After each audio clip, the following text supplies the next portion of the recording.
Hello and welcome to History Classes. This is class 9th Seva History textbook and we are doing chapter number 5 which is Beginning of the British Administration in Assam. So let us begin. Judicial Reforms by David Scott. So David Scott ने क्या judicial reforms लाए थे असम में.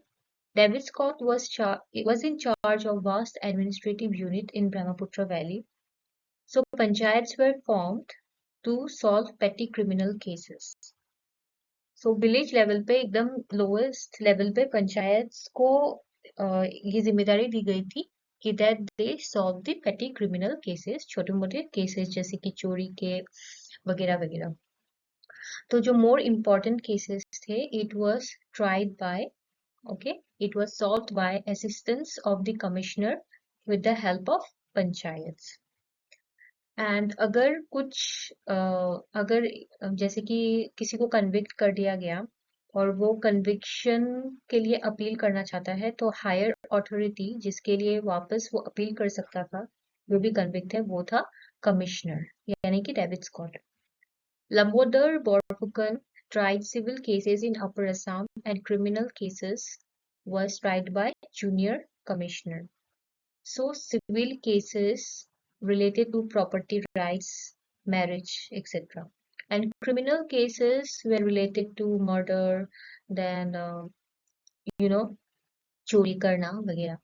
तो civil cases और criminal cases के jurisdiction को अलग अलग रखा गया था. तो लंबोदर फुकन को सिविल केसेस दिया गया था और क्रिमिनल केसेस दिया गया था जूनियर कमिश्नर को यानी कि एक ब्रिटिश ऑफिसर को. लोअर असम में 2 सिविल कोर्ट्स बनाए गए थे और एक क्रिमिनल कोर्ट बनाया गया था. ओके. एंड स्कॉट ने पुलिस सिस्टम को भी रिफॉर्म कर दिया असम में. ऑब्वियसली कंपनी अपने हिसाब से ही करेगी, British East India Company. And David Scott ने ये भी देखा कि कॉर्डियल रिलेशंस मोहम्मदियास और सिंघपोस के साथ बनाया जा सके. देन डेविड स्कॉट के बाद रॉबर्टसन आते हैं यहाँ पे एडमिनिस्ट्रेशन करने के लिए. So T.C. Robertson served Assam from 1832 to 1834. Ahu monarchy was restored in the Upper Assam. So Robertson ने क्या क्या रेवेन्यू रिफॉर्म्स किए. उन्होंने लैंड रेवेन्यू लैंड के क्वालिटी के बेसिस पर इम्पोज करना स्टार्ट किया. उन्होंने पट्टास देना स्टार्ट किया कल्टीवेटर्स को. जो भी कल्टीवेटर्स थे पट्टास दिया जाता था जिसमें नाम, एड्रेस, वो कल्टीवेटर के पास कब से कब तक रहेगा, उसको कितना रेवेन्यू देना पड़ेगा गवर्नमेंट को, सारी डिटेल्स उसमें दी गई थी. It's just like a legal document. Okay. तो इससे पहले जो भी होता था मुंह जुबानी होता था. तो मुंह जुबानी तो नो सिग्नेचर, नो सील, सो जिसकी वजह से बहुत इनको हेरासमेंट भी झेलना पड़ता था कल्टीवेटर्स को. ठीक है. So the people had to pay capitation tax on house in the farm group. So per house में capitation tax लगता था. हर्ट में मतलब चूल्हा चौका में, तरंग में टैक्स लिया जाता था और पर पीपल के ऊपर टैक्स लगता था नौगांव में. इन टैक्सेस की वजह से, रेवेन्यू रिफॉर्म्स की वजह से ब्रिटिश ईस्ट इंडिया कंपनी की ट्रेजरी या फिर खजाना बढ़ गया.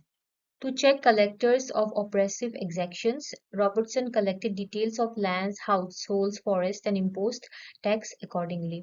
तो collectors we have already studied कि normal लोग थे, आहूम aristocracy या अलग लोग.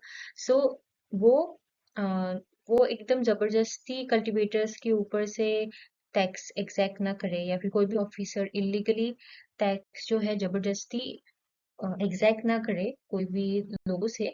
तो रॉबर्टसन ने क्या किया, सब चीज का डिटेल्स कलेक्ट किया ताकि टैक्स जितना ही जरूरत हो उतना ही ले सके और उससे कम या फिर ज्यादा ना मिले उनको. तो riots were issued, receipts and records were kept in the offices. Tax collect किया, उसकी रिसीट्स इशूड होती थी, रिकॉर्ड्स वो ऑफिसेस में कलेक्ट किया जाता था as a proof. In trying cases related to land, the junior revenue officers were prohibited from inflicting punishment.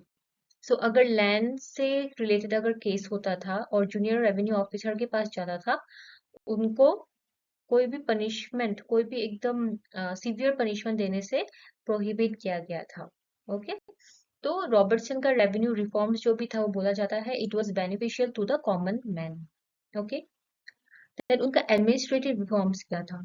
Assam was divided into 5 districts and it was each of the 5 districts was placed under British officer. Okay, and these assistant officers helped Robertson in administration. और जो assistant थे वो जज भी थे, magistrate भी थे और कलेक्टर ऑफ रेवेन्यू भी थे. ओके. Judicial administration. सो हम लोग ने देखा नॉर्मल एडमिनिस्ट्रेशन और जुडिशियल एडमिनिस्ट्रेशन जुड़ा ही हुआ था. एक कलेक्टर, एक जज भी था, मैजिस्ट्रेट भी था. Okay. So apart from principal assistants court, okay, so 2 lower courts were established, munsifs court and panchayat court. पर प्रिंसिपल असिस्टेंट कौन सा केसेस ट्राई करता था? Criminal cases with the help of jury. Serious cases were informed to the commissioner. Okay, and civil panchayat court was established at Guwahati, and munsifs court were established at Charidwar, Nadwar, Vishwanath, and Nagaon. So these are the facts you must remember. Okay. So thank you and see you in the next class.